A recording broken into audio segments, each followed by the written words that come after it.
I got the Jags beating the Cowboys this weekend. I'll tell you how they'll do it in just a second here on Locked On Jaguars. You are Locked On Jaguars, your daily Jacksonville Jaguars podcast, part of the Locked On Podcast Network, your team every day.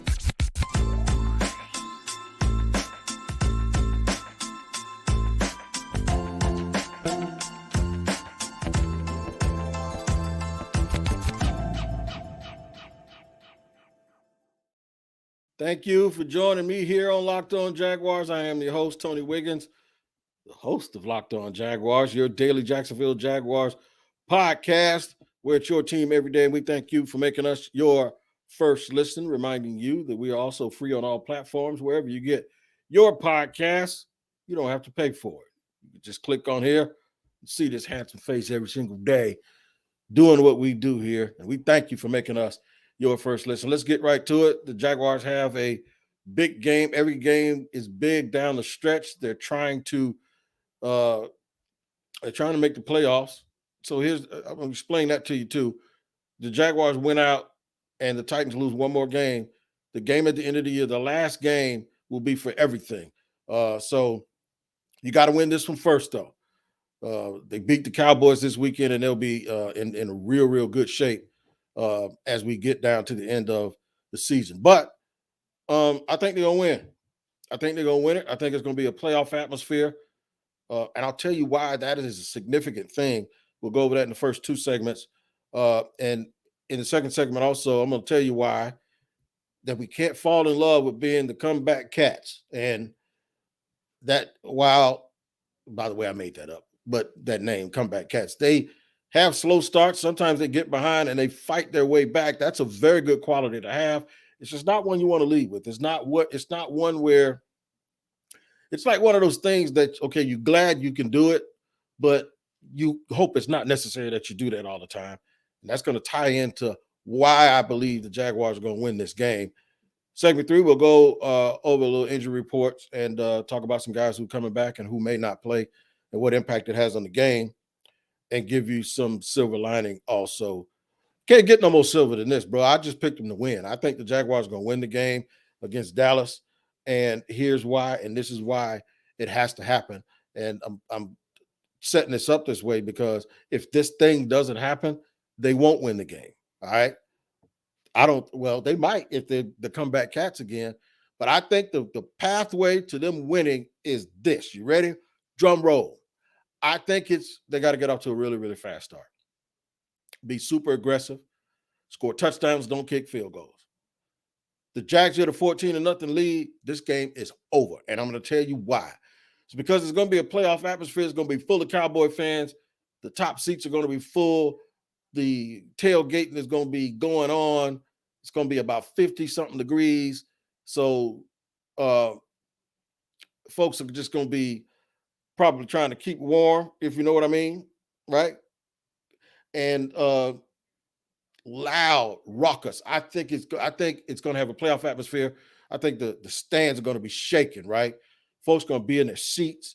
They're not necessarily. It's going to look just like the Florida-Georgia game or the Georgia-Florida game, depending on what team you like.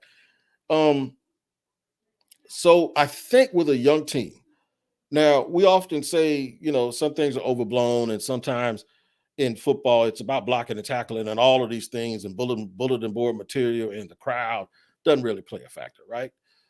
I'm with you. But when you're a young team playing for something, I do think it does help you. I do think that it keeps you focused. I think the emotion of the game can keep you riled up. It'll be sort of like the Minnesota-Detroit game was last week, where I peeked in on the game last week, and that crowd was phenomenal for Detroit, and they were playing the division-leading team. This is a similar situation. I think the Jaguars played their rival last week and won a game in a place where they're not used to winning, and then in a sense gained some confidence, gained a little chippiness. They grew up a little bit. Sort of like, I'll tell you a story. The first time I saw my son fighting. By the way, say no to violence. I am not one that's a proponent of fighting, but I did teach him how to box and teach him how to defend himself. So my younger son, Andre, came running. He was no more than 8 or 9 years old. He came running. Daddy, Deion's at the basketball court fighting this kid, and the kid's bigger than him. So I come out. I take a little stroll, a little jog. To be honest, I took a little jog and not ran real fast because I was drinking. So I'm just giving you the whole thing now and just let it set up. So my mindset is, let me see what the hell going on over here. They messing up my good time I'm in there having, listening to my music and sipping on my single malt. So as I get closer to the basketball court, I see my son with his hands balled up, right? And this kid is bigger than him. My son is 10 at the time. This kid had to be like 14. So I slowed down because I wanted to see what my son was going to do. The kid pushed my son into the fence. There was a fence surrounding the basketball court. My son didn't even see me coming. At that point, I saw my boy tuck his chin like I told him to, and he swung a 1-2, straight down the pipe. Bop, bop. He landed on this kid, stunned the kid, right? The big boy ended up beating my son's ass real quick, but, my son didn't quit. And I saw him grow up, and I broke up the fight. I admonished them for not getting along with each other because they knew each other their whole life. And I walked my son back home, and he looked at me. He had tears in his eyes, but he wasn't crying. I wiped him up, cleaned him up. I turned him and I looked at him, and he smiled at me. And when he smiled at me, that smile was, I landed that punch, Pops. I did what you told me to do. And he learned this lesson that the worst thing that was going to happen, he might get beat up a little bit, but he was going to be all right. Now, I said all of that to say this. The Jaguars landed a punch last week in Tennessee. And when Trevor did like this, and he pointed at that scoreboard, it told me that this team arrived. It told me that they had the fight that they needed. It told me that they understand the training wheels are off. You're all grown up now. This ain't on Doug. This ain't on nobody else. The only way you win is you go out and whoop somebody's ass. That's it. I think it's going to carry over to this week, and I believe the enthusiasm in the stadium is going to be like me cheering on my son, right? My son knew I was on the way there. He knew that I had his back, and I think the faithful 50,000, though it's going to be the faithful 70,000 this week, 20 of them probably going to be Cowboy fans, but still, I think they are going to feed off of the energy of the fans, and the only way that energy is where it needs to be is if they get off to a fast start, because at kickoff, it's going to be off the chain. It's up to them to play in a certain manner, in a certain way that's going to allow those fans to continue to be in a frenzy. It will remind me of, I tell you what, if you go back, I don't know if y'all old enough, but I was at the 62-7 game back in like 99 when Fred Taylor was running. It looked like he ran a 175-yard touchdown on the Dolphins, and Tony Brackens was pirouetting and turning and spinning, and then somebody told him, pick up the ball. He picked up the ball and he ran into the end zone for a touchdown. I was there. That place was bonkers all day long, and I think those guys fed off of that stuff. It's the loudest I've ever heard that stadium. I think this weekend is going to be the loudest we have all ever heard, and I think the Jaguars are going to absolutely win. We're going to talk a little bit more about their identity and why I believe that it's dangerous a little bit to keep winning a certain way and that it may not be sustainable, even though it's a good characteristic to have, to be able to come from behind. You don't actually want to always be losing and have to come from behind. We'll talk about a little bit more of that and how this game is going to go. We'll do it in just a second on Locked On Jaguars. All right, so check this out, man. I'm going to be real transparent with you. I got to have surgery, right? So I have a hernia. I actually have a hernia. It's not the abdominal type. It's another type down near your genitalia, right?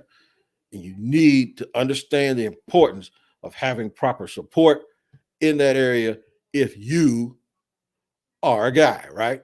And Tommy John, you're that much more comfortable so you can do everything better. You ever bought some cheap underwear with a bad stitch? Oh, trust me, it might not bother you the first minute, but sooner or later, you're going to feel that pain, right? Well, you got to worry about that with Tommy John. Shop Tommy John's Wrap It Up sale right now and give the gift of comfort to everyone on your list, including yourself, with new Tommy John underwear, loungewear, and pajamas. With over 18 million pairs sold, giving Tommy John has become a holiday tradition. 97% of women and men love getting a gift from Tommy John, and that's why Tommy John doesn't have customers. They have fanatics, all right? So hurry to Tommy John, wrap it up sale, and get 30% off everything, plus free shipping at TommyJohn.com/locked on. I'm going to give it to you again. It's TommyJohn.com/locked on. Order now so your gifts arrive before the holidays, 30% off, plus free shipping at TommyJohn.com/locked on. TommyJohn.com/locked on. See site for details. Making us your first listen is a thing, and I'm glad that you know it because you do it every single day here on Locked On Jaguars, and we are eternally grateful for that. Now, I want your second listen to be Locked On Sports Today. From the games that matter the most to the biggest stories in sports, ours will be one of them this weekend. Go beyond the scoreboard and behind the scenes with local experts and insights only Locked On can provide. Locked On Sports Today, available on this app, YouTube, and wherever you get your podcasts. All right, man, so we're talking about an identity. The Jaguars are seemingly growing up right before our very eyes, and they have an identity. Right now, they're a team that doesn't quit. They're a team that will come back from behind, and they're a team that won't quit fighting. And generally, when they don't win, it's always a close game. So they're super, super competitive, with the exception of the game that they played against the Detroit Lions that we just throw that in the trash and we don't discuss it anymore. However, that is a good characteristic to have, but it should not be your character, right? And I talked yesterday on social media what the difference is between character and characteristics. Shout out to those people that keep saying people got bad character, when really all they're talking about is traits and characteristics about their personality. The Jaguars' personality has been that they fight and they fight and they fight. We want that's a good quality to have, but you need to grow from that. That fighting needs to be turning you at some point into a team that leads from the front and gets off to a fast start and knows how to finish, right? Coming from behind is only a characteristic and a trait that you want to have when you need to have it. But you want to, if you're a football team like the Jaguars and you're young, you want to start understanding that you can actually play the beginning of the game just as well as you can play the way you play at the end of the game. And for Jacksonville, that's going to be very, very important in their development. This will be a good weekend for them to start, and I think they're absolutely going to do that. We need a fast start. You get off to a fast start, here's what happens. The crowd stays into the game. You have guys who rush the passer. You have dudes that are coming out of the huddle with different body language, offensively and defensively. It seems like everything is going your way. And then those guys on the other sideline realize that they're going to be in a dogfight. Then when guys start getting in a dogfight, you know what they do? They play under pressure. And I don't think Dak Prescott is the best guy in the league under pressure. I'd much rather them just throw and chunk their game plan out of the window, the game plan that I'm sure is built on taking advantage of Jaguar weaknesses. I want them to throw it out the window. I want them to get desperate, and I want them to try to win the game. I want Coach McCartney over there, or McCarthy, to be throwing stuff around and getting upset. I want some finger pointing on that sideline. I want Diggs, the cornerback, to feel like he has to make a play and fall for one of those pump fakes, and I want him to get beat deep. That's the kind of stuff. It's almost like if you see a guy running track and he's losing, usually he's going to hurt himself because he's going to break form. He's going to want to try to win so much, he's going to break form, and in trying to break form, he's going to pull that hamstring. That's what I want these dudes to look. I want these dudes to be desperate. I want these dudes to, at some point in the second quarter, realize that this ain't what you thought it was. This is a problem. And I want this because it's going to be a nationally televised game. What I really, really would like to see, I would like the people around the country that don't know much about Jacksonville, that always try to make Jacksonville a punchline. I want them to see the best of this fan base, and I want them to see the best of the city. Now, normally I say I don't give a damn what nobody thinks about me and us. This was a little bit different because I think the Jaguar fans, I know for a fact, have gotten a bad rap over the years with people always talking about the team's going to move and all of this stuff. No, I want you to show and have the opportunity to show exactly what we all know. And what we all know is we got some of the greatest fans in the National Football League, some of the most loyal fans. And Ask somebody else this. How many fan bases would still be this loyal and still love their team this much with all of the losing that's going on? You ask them. It doesn't happen. So I think the character that the Jaguars have displayed has been great. Kind of like a dude that grows up in the inner city in a gang-infested neighborhood and still becomes the valedictorian of his high school. It's a credit to him that he was able to do that in the midst of all of this. The Jaguars fan base, with all of the losing, with all of the despair that they've had over the years, has been constantly one of the best. And I want that best foot forward to be shown this Sunday. The only way it's going to happen is if the team goes out and plays the way that they're supposed to play. Now, I'm not telling you that I won't take a come from behind victory, because we'll take victory any way that we get it. And sometimes you don't have a way of scripting it, but this will be one of those days, it's like, do you want a boy or a girl? I just want a healthy baby, right? But if I gave you a choice, which one do you really want? I want the Jaguars to have a very, very good start. I want this to be a 4-hour celebration of what is about to happen to this NFL with the Jacksonville Jaguars moving from now and into the future. And I tell you what, if they play well again this weekend and win the game, that puts off the Fire Trent Baalke talk once again. So there's nobody in that stadium that wants to win this game more than Trent Baalke, because he wants us to leave him alone. I'm going to give you a little bit of update on some guys like Andre Cisco, who is going to play. He's a full go, and tell you some guys who may not play and how that and what effect that may have on the game this Sunday. We'll do that in just a second here on Locked On Jaguars. I have to tell you first and foremost that today's show is sponsored by Total Wine and More. Total Wine and More, one of my favorite places to go, especially this time of year, because it's the holiday season. You get that eggnog and all of that stuff, and you can find what you love at Total Wine and More. With so many great bottles to choose from, it's easy to find a new favorite Cabernet, which I like, or Chardonnay, or the perfect gifts for everyone on your list who doesn't like a good bottle of their favorite beverage, right? With some help from a friendly guide, because you don't have to go looking for someone to help you. They'll find you and ask you if you need any help. And all with the confidence of knowing you found something special for the lowest price. Love what you find, and find it only at Total Wine and More. Curbside pickup and delivery available in most areas. Visit TotalWine.com to learn more. I need y'all to drink responsibly also, man, because you just have to be careful during the holidays. Don't mess up the holiday season by being irresponsible. Drink at home. Have fun with your loved ones. But it starts with you taking a visit to Total Wine and More and getting your favorite beverage. All right, running it down here, third and final segment here on a Friday before the game. Can I give y'all a score? Did I give a score yesterday when I talked to Marcus Mosier of Locked On Cowboys in that great crossover show we did yesterday? Did I say 24-23 or something like that? Yeah.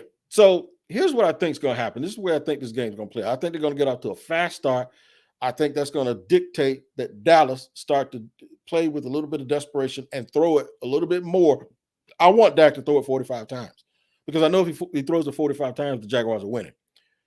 I think that's going to lead to mistakes. I think it leads to activity. I think it leads to tip balls. I think it leads to them playing in a desperate manner. I think Travis Etienne is going to actually have a really, really good game this weekend. I think Christian Kirk is going to have a really, really, really good game this weekend. I think Trevor Lawrence is going to continue to be and do what Trevor has been doing lately anyway. I think he ends up with 240, 250, 2 touchdowns, but I think he plays a very measured game, and I think he cements himself as a dude that's going to be considered one of the 7 or 8 best quarterbacks in this league, probably as soon as the end of this season or into the offseason. So, yeah. Do I believe the Jaguars are going to have a great game Sunday? I absolutely do. Do I believe the Jaguars are going to beat the Dallas Cowboys? I absolutely do. I got a buddy coming in from Orlando. I got people coming in. Everybody wants to see them boys, right? I don't know why I got a lot of friends that's preachers, that's pastors, right? Isn't it sort of an oxymoron to love the Lord and the Dallas Cowboys at the same time. I was like, why are all y'all telling people every single week and you're preaching all of this great word? And I don't know, it just seems like a little bit of a contradiction that you love the Dallas Cowboys and love the Lord. No, I'm joking with y'all, man. So all my preacher buddies, man, that listen to Locked On Jaguars, we appreciate you. It's gonna be fun. It's gonna be fun. I know there are some people in the base. I had this discussion a long time ago. Guy Alfie, who runs Big Cat Country. Now, Alfie is a very, very smart guy. Alfie doesn't care who they play. He says, we love the Jags. We don't care who they play. We had that discussion, it's probably 10 years ago. And I beg to differ. I think the opponent sometimes, I think every good game, you need a good dance partner, right? I don't think you cheer for the Jaguars any less if they were playing the Cleveland Browns or whoever. Yeah, you love them. But I think sometimes a theater is sort of set up a little bit to where if the opponent is your dance partner, right? And it kind of creates an event that's bigger than the event itself. So that's what I'm looking forward to. I think the Jaguars are going to win this game. I hope you guys enjoyed today's show. Get off to a fast start. When they get off to a fast start, I want y'all to tweet me at Shop Talking Wig and say, Wig said it. Hashtag Wig said it. Get off to a fast start. And if they get off to a fast start and there starts to be a celebration in that stadium, it's going to seem like this game lasts for 30 minutes, right? I wouldn't be surprised if they whoop Dallas if people stay at the game and they party in the stands and nobody leaves. I'm telling you, that's just the way I feel about it. Make sure you tune into the Locked On Sports today. Also, make that your second listen. We appreciate you making us your first listen here on Locked On Jaguars. I'll see you on Sunday with a postcast, probably not immediately after the game because I have to navigate out of the stadium and go home. Normally, sometimes when I record at home right after the game, I'm already there, right? So, postcast this Sunday. We'll see you Sunday. Hopefully, this will be a victory Sunday, and the Jaguars will be closer to getting into that playoff game. And the next big game they'll have at home will be the Titans coming in here at the end of the season. So we'll see you guys, and I'll holler at you Sunday. Thanks for joining me again here on Locked On Jaguars.